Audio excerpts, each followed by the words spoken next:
My name is Emily Teacher, and today we're going to be reading A Tale of Two Donkeys. Aesop was an enslaved person who lived in ancient Greece.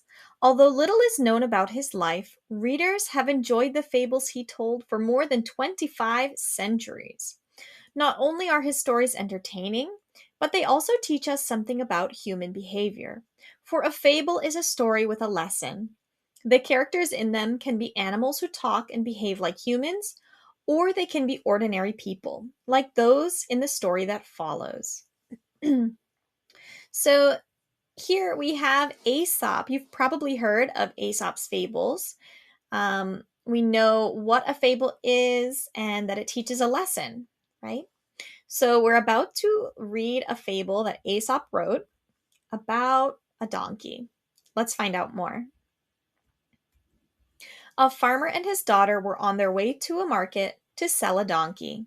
The farmer rode on the animal's back while the daughter plodded along at his side. After they had gone about a mile, they happened to encounter a woman drawing water from a well. She was very indignant at the sight of the farmer riding in ease, while his daughter had to walk.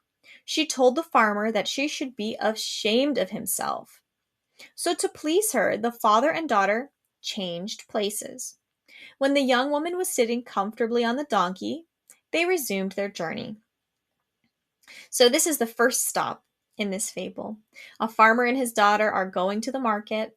The farmer's riding on the donkey, and his daughter has to walk alongside. But this made a woman who was getting water from a well very angry, right? So she was upset that the daughter had to walk. So, to make the woman happy, the father switched with the daughter. So the daughter is on the donkey and the father is now walking. Just as they reached the outskirts of the town, they met a young man. He asked the farmer why he was walking when there was ample room for both of them on the donkey.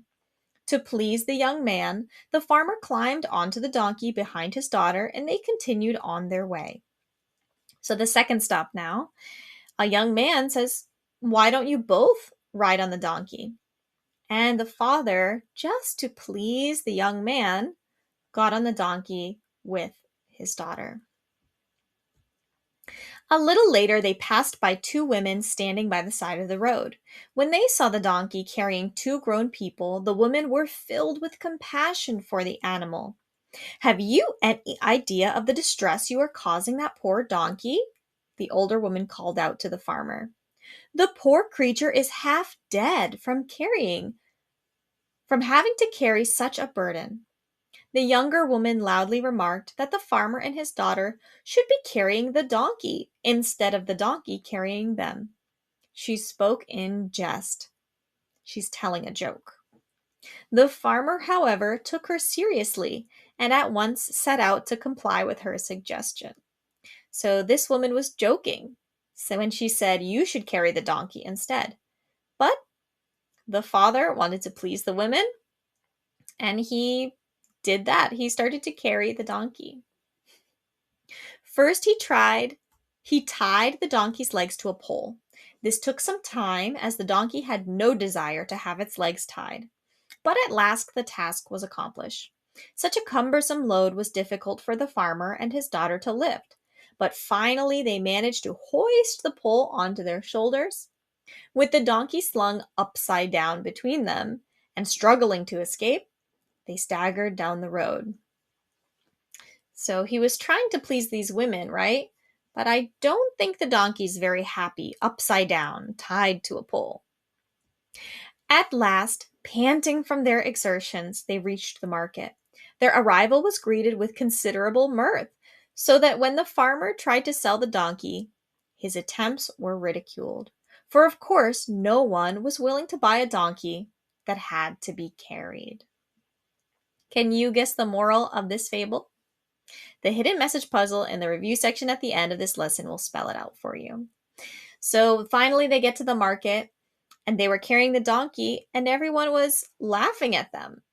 And no one wanted to buy the donkey in the end because it wasn't even walking, right? People want a useful donkey.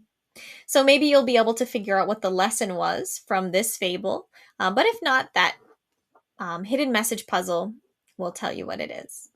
Thank you for listening. We do have links related to each of these stories. If you want the link for this one here, you can find it down in the description